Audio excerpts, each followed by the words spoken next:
Hello everyone, I am Sandeep, your physics teacher, and today we will start the new chapter alternating current. So, what is the electric current? We know that the flow of charge or the rate of flow of charge is called electric current. अब electric current दो types के होते हैं, ठीक है. First the alternative electric current and the direct current DC. ठीक है. Alternative electric current किसे कहते हैं और डायरेक्ट करंट किसे कहते हैं? डायरेक्ट करंट वो होते हैं जो टाइम के साथ साथ, अगर हम ग्राफ ड्रॉ करें between the time and the current I, जो टाइम के साथ साथ चेंज नहीं होते और पर्टिकुलरली एक ही डायरेक्शन में मूव करते हैं, तो उसे कहते हैं क्या? That is direct current.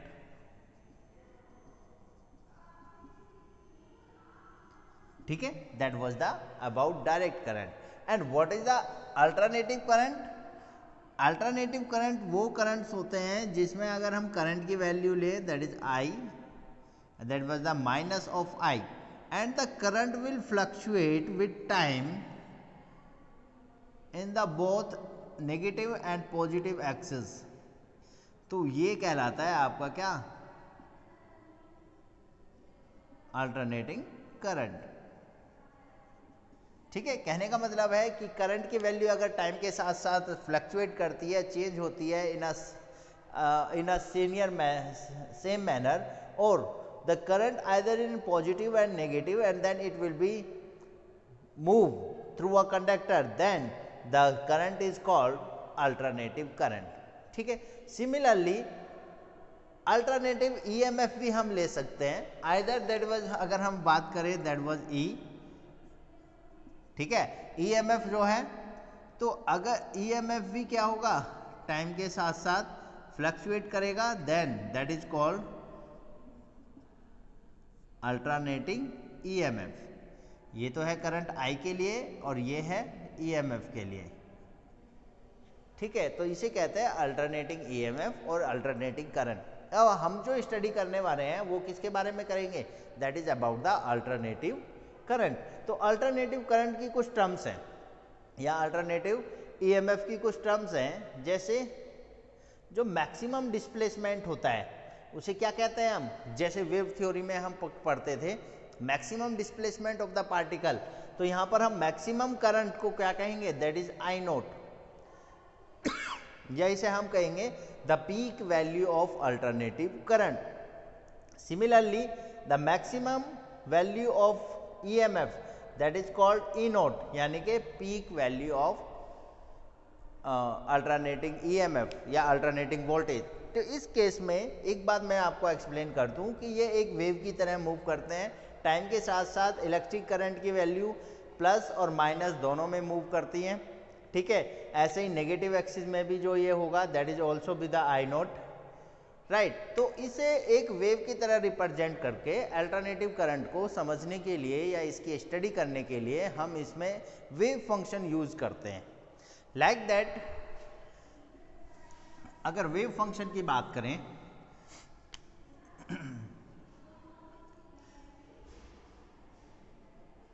Function of alternative current, इसी का हम एक फंक्शनल के थ्रू इसे स्टडी कर सकते हैं. That is I, current I is equal to I naught sine omega T, और I is equal to I naught cos omega T.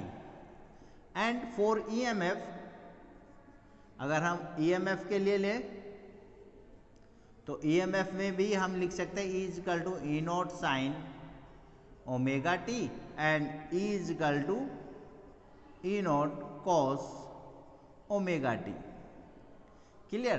These are the wave function due to which by helping with this we can explain the alternative current और alternating EMF. Similarly अगर हम यहाँ पर देखिए जहाँ पर आई क्या है? टी टाइम पर करंट है. ठीक है. और आई नोट इसकी पीक वैल्यू है, करंट की पीक वैल्यू यानी कि maximum value. And similarly E क्या है? EMF at the time T, किसी पर्टिकुलर टाइम पर जो ईएमएफ है, और ई नोट क्या है? The maximum value of alternating EMF. और यहाँ पर जो ओमेगा है that is angular frequency, we can denote it 2 pi upon capital T, और 1/t फ्रिक्वेंसी होता है तो omega is equal to 2 pi into F, that was the value of omega, जो अल्टरनेटिंग करंट की फ्रिक्वेंसी है। और जो इंडिया में हम अल्टरनेटिंग करंट यूज करते हैं उसकी फ्रिक्वेंसी 50 हर्ट्ज है, हम ये पहले भी पढ़ चुके हैं। और what is a frequency, what is a time period, that was always know about it. So that was the function through which we can define the alternating current. अब देखिए अल्टरनेटिव करंट की वैल्यू फ्लक्चुएट कर रही है तो हमें कितनी value लेनी है अल्टरनेटिव करंट की, तो इसके लिए हम इसका मीन वैल्यू या RMS root mean square value find करते हैं। तो इसकी स्टडी करने के लिए कितना अमाउंट ऑफ करंट हम यूज कर रहे हैं या कितना करंट फ्लो हो रहा है उसको मेजर करने के लिए हम जो अल्टरनेटिव करंट है उसके मीन वैल्यू को कैलकुलेट करेंगे। So just calculate the mean value of alternative current. So for calculating the mean value of alternating current, let's start. We know that for AC alternative current के लिए जो I की value होती है वो होती है I naught sine omega T, and to finding the current I mean, that is we will take the time will be the half of the total time period. ये यहाँ तक टाइम कितना लेता है capital T, total time period capital T ले रहे हैं। लेकिन हम अगर टोटल टाइम पीरियड के लिए मीन वैल्यू निकालें तो देखिए जितना पॉजिटिव है उतना ही नेगेटिव करंट फ्लो हो रहा है, तो टोटल मीन करंट कितना हो जाएगा, दैट इज इक्वल टू 0. सो हम इसका हाफ यानी कि t/2 तक ही इसका करंट निकालते हैं. So how can we find out the current I is equal to क्या होगा, that is dq upon dt, और dq इज इक्वल टू क्या होगा, that is I into dt. Clear. अगर हम टोटल करंट निकालें, total amount of charge flow, that is q is equal to integration 0 to t/2, हमें सिर्फ t/2 तक का ही निकालना है, और into I into dt. Put the value of I, पहले चार्ज निकाल लीजिए कितना चार्ज फ्लो हो रहा है. So put the value of I, q is equal to 0 to t/2 into I, that is means I naught sine omega T into D T.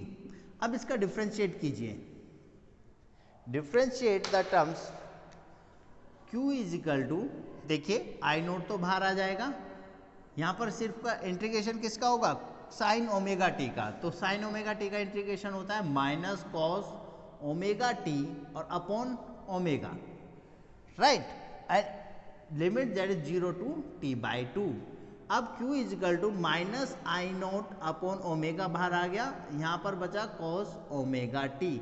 अब इस case में लिमिट पुट कीजिए 0 टू t/2, तो q is equal to minus I naught upon omega into cos omega into t/2 minus cos omega into 0, upper limit minus lower limit करके. So q is equal to minus I naught upon omega cos omega की value होती है 2 pi upon capital T into t/2, और minus ये हो जाएगा cos of 0 degree. q is equal to minus I naught upon omega, t से t cancel, 2 से 2 cancel, तो ये cos पाई की वैल्यू होती है -1, और माइनस cos 0 की वैल्यू भी 1. So that is the q is equal to minus, ये -2 हो जाएगा, ठीक है, माइनस माइनस प्लस, तो ये हो गया that is 2 I naught upon omega. So that was the value of q. q is that means amount of charge flow in the half of time. And how can we find out the current? And we know that I mean is equal to t/2 upon q. I mean की value हमें निकालनी है, that is equal to the t/2 upon q. q की value कितनी आई, that is 2 into I note upon omega. Clear. So t mean is equal to, that is equal to the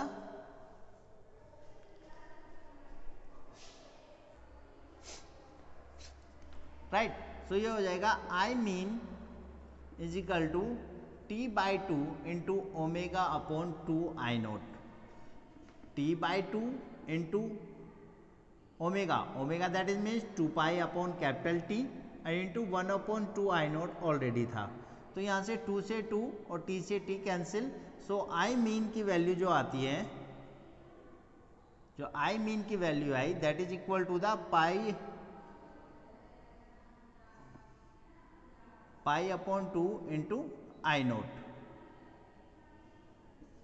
that was the value of E naught in that one equation. Clear?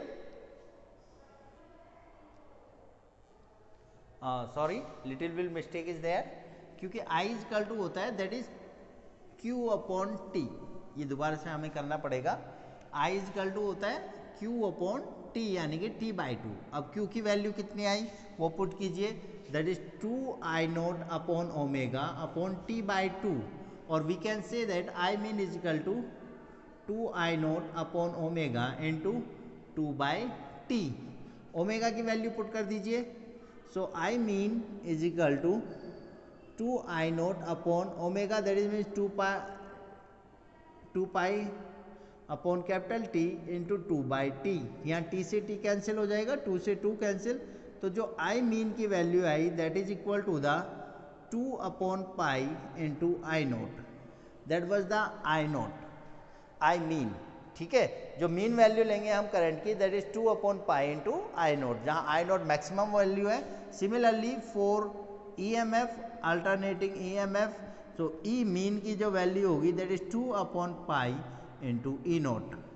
So that was the mean value of alternating EMF and alternative current. Right class, तो that was the simple derivation we will study in this video, and that was also be the important for the board examination.